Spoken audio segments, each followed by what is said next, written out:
네, 다음은 외교 소식인데요. 관세 그리고 핵 잠수함 END 이니셔티브죠. 반년 만에 정상 외교로 복귀하는 대한민국에 대해서 같이 살펴보도록 하겠습니다. 네, 이재명 대통령은 지난 6개월 동안 외교 무대에서 한국의 복귀를 알려내기 위해서 5차례의 다자 외교를 또 소화를 했습니다. 관련 영상부터 보고 오겠습니다. 이재명 대통령은 지난 6개월간 외교 무대에서 한국의 복귀를 알리며 한 달에 한 번꼴로 외교전을 펼쳤습니다. 취임 2주 만에 첫 순방으로 G7 정상회의에 참석해 10차례 양자회담을 진행했습니다. 이후 일본과 미국을 잇따라 방문하며 양자 외교를 다졌고 일본과는 17년 만에 공동 발표문을 채택했습니다. 이어 열린 첫 한미 정상회담에서는 트럼프 대통령의 돌발 변수를 차단하며 외교적 신뢰를 쌓았습니다. 이 대통령은 9월과 10월에는 다자 외교에 나섰습니다. 유엔 총회에선 END 이니셔티브를 제시했고 아세안 정상회의에선 말레이시아와 FTA를 타결하는 등 다자 외교를 강화했습니다. 에이펙 정상회의에서는 트럼프 대통령과 두 번째 회동을 갖고 핵잠 건조 승인을 얻어냈으며 시진핑 중국 국가주석과 첫 회담을 통해선 양국 관계 복원을 선언했습니다. 마지막 순방지였던 G20에서는 중동 아프리카를 돌며 방산 원전 AI 분야에서 세일즈 외교에 역량을 쏟았습니다. 뉴스토마토 차철우입니다. 네, 현장에 홍기원 더불어민주당 의원 그리고 차철우 기자 자리해 주셨습니다. 안녕하십니까? 안녕하세요. 네, 기자님, 계엄 해제 이후에 탄핵 조기대선, 정권 교체 이렇게 국내 정치는 정말 숨가쁘게 지내져 왔는데요. 계엄 전후의 한국 외교 어떤 변화가 있었는지 좀 정리 부탁드립니다. 그래서 외신들을 좀 분석했는데요. 외신이 계엄 사태를 두고 민주주의의 위기 또는 한국의 국제적 신뢰 훼손 가능성을 우려하는 평가를 많이 내놨거든요. 그래서 한국의 국제적 신뢰가 크게 흔들렸다고 좀 평가를 하면서 한동안 외교적 고립 가능성, 이른바 코리아 패싱이죠. 이런 거를 경고하기도 했는데요. 윤석열 정부는 사실 이제 미국 중심 재편 또 대중경제 강화 이런 외교들을 펼쳐왔고요. 한미의 밀착도가 좀 최고 수준으로 이어졌었죠. 그래서 미국의 대중경제 전략에 좀 깊숙이 참여한 관점이 있는데 이 때문에 좀 외교적 고립을 우려하는 목소리들이 많았습니다. 다만 이재명 정부 들어서는 상생과 동시에 다자, 양자 외교를 병행했고요. 이재명 정부는 잘 알려졌지만 국익 중심 경제 기술 이런 실익을 우선으로 하는 외교를 펼쳐왔고요. 네. 가치보다는 좀 대화, 조정, 균형을 좀 중시했고 전략적 유연성을 통해서 미국, 중국, 일본, EU 등 중동 모두 실리를 확보했고 동맹과 파트너십을 다층적 구조를 유지하는 외교 기조를 유지하고 있습니다. 네. 네, 특히 홍기원 의원님 지금 질문을 드리고 싶은데 이재명 대통령 하면 국익 중심의 실용 외교 아니겠습니까? 그럼 현장에서 이게 레토릭이 아니라 어떻게 외교 현장에서 이런 것들이 드러난 게 있는지 좀 궁금합니다. 예, 그게 대표적인 게 중국이나 북한 또는 러시아와의 관계 개선 문제입니다. 잘 아시는 대로 윤석열 정권 때는 가치 외교라 해가지고 미국 일본도 또 일본도의 그런 외교 정책을 폈고 중국이나 북한, 러시아와는 아주 적대적인 정책으로 일관했는데 그것이 우리나라 안보나 또 국익에 굉장히 큰 손실을 주었다고 평가할 수 있는데요. 네, 그런 면에서 대비가 된다고 할 수 있습니다. 지금은 중국과의 관계가 완전히 정상적으로 회복이 됐고 또 북한과도 물론 아직 북한의 반응이 신통치는 않지만 계속해서 대화와 교류 협력하겠다는 뜻을 피력하면서 우리 한반도의 긴장을 완화하는 데 기여하고 있고 러시아도 전에 우원식 국회의장님이 중국 전승절 행사 때 푸틴 대통령을 만나지 않았습니까? 그때 푸틴 대통령의 반응을 보면 우리와의 관계 개선 의지가 상당히 있는데 그런 걸 잘 살릴 수 있는 그런 정책 기조로 가고 있다 이렇게 평가할 수 있겠습니다. 네, 말씀하신 대로 우리가 보기에는 굉장히 성과적이고 또 자부심 느끼는 새로운 외교 모습 보고 있는데 국제사회에서는 또 어떻게 평가되고 있는지도 궁금하거든요. 의원님 말씀 부탁드립니다. 예, 윤석열의 계엄 내란이 벌어지고 6개월 동안 외교가 사실상 정지했고 또 추락했습니다. 그리고 지금 이재명 정부 출범하고 6개월 딱 되지 않았습니까? 네. 그 첫 외교가 정부 출범하고 2주 만에 있었던 캐나다에서의 G7 정상회의인데 거기에 민주주의 대한민국이 다시 돌아왔다 이렇게 다 전 세계에 보여줬고 또 그 이후에 아까 보여주신 대로 아세안 정상회담, 또 에이펙, G20 이런 정상회담들을 아주 성과적으로 잘 보여주지 않았습니까? 특히 우리가 경주에서 개최한 에이펙 정상회담은 국내에서뿐만 아니라 외신에서도 또 다른 나라들도 다 아주 성공적으로 개최했다고 평가받을 정도로 크게 좋은 결과를 얻었는데 사실 제가 우리 국회 에이펙 특위 위원이었습니다.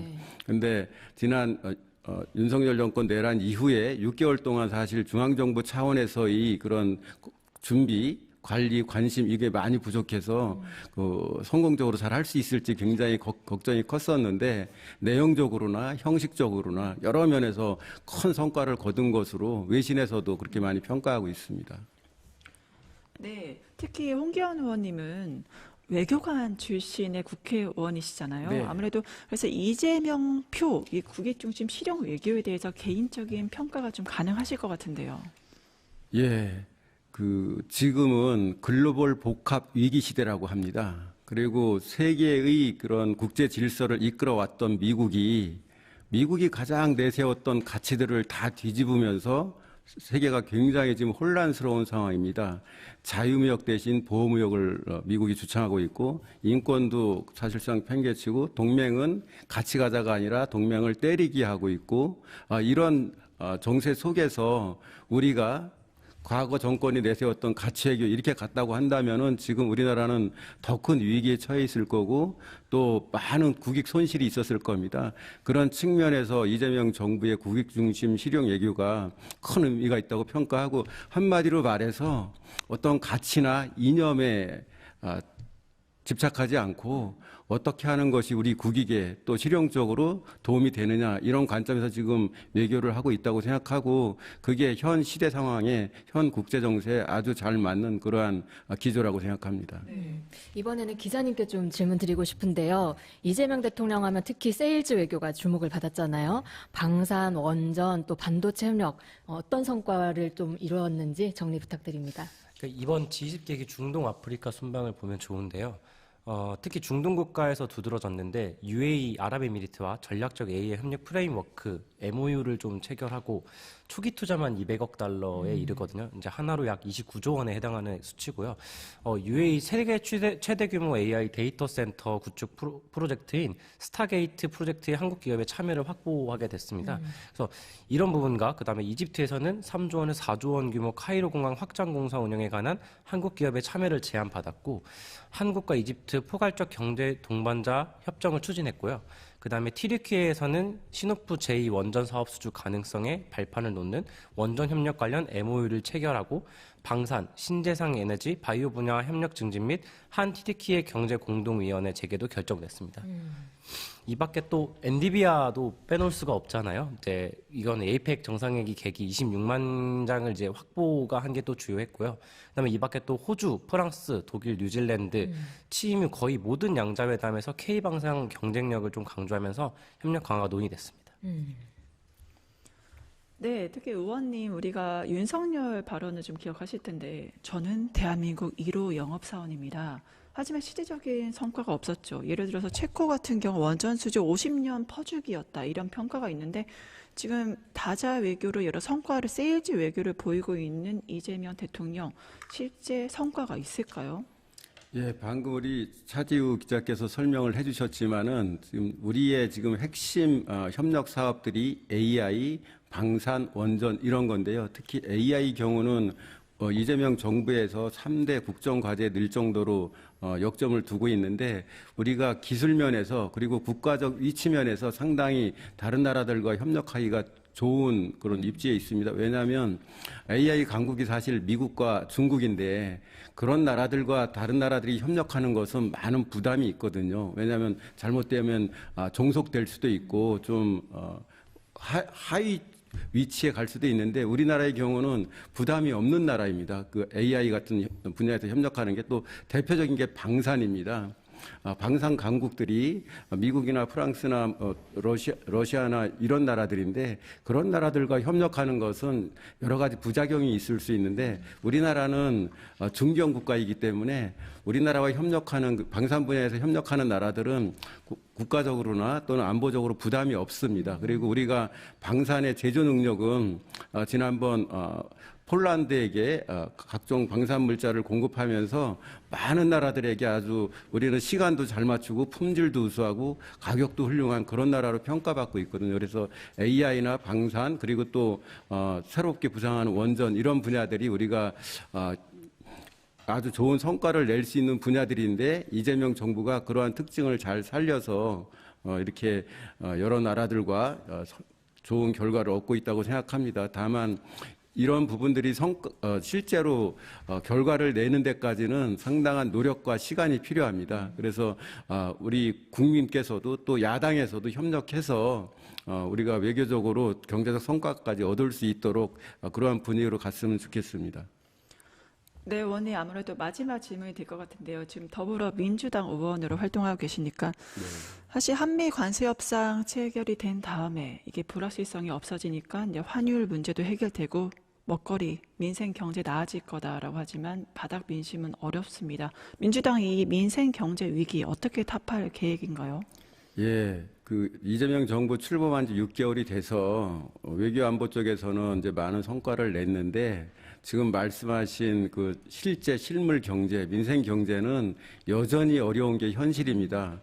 지금 세계 경제 전반적으로 어려움이 많이 있거든요. 그 속에 우리도 들어있고 또 사실 윤석열 정권 3년 동안 국가 산업 경제 발전을 위해서 한 게 사실상 없습니다. 아무런 비전도 없었고 정책도 없었고 그 무너진 토대 위에서 다시 세워야 하기 때문에 굉장히 어려움이 많은데 이재명 정부는 외교뿐만 아니라 경제에 있어서도 정말로 민생을 살리고 산업을 키우고 국가 경쟁력을 키우는 쪽으로 이념이나 가치나 이런 것과 관계없이 펴나가겠다는 그러한 정책 방향을 가지고 있고 이제 외교로 숨가쁜 6개월을 보내셨는데 지금부터는 진짜 국가 경제와 민생을 살리는 쪽으로 노력해야 된다고 생각하고요.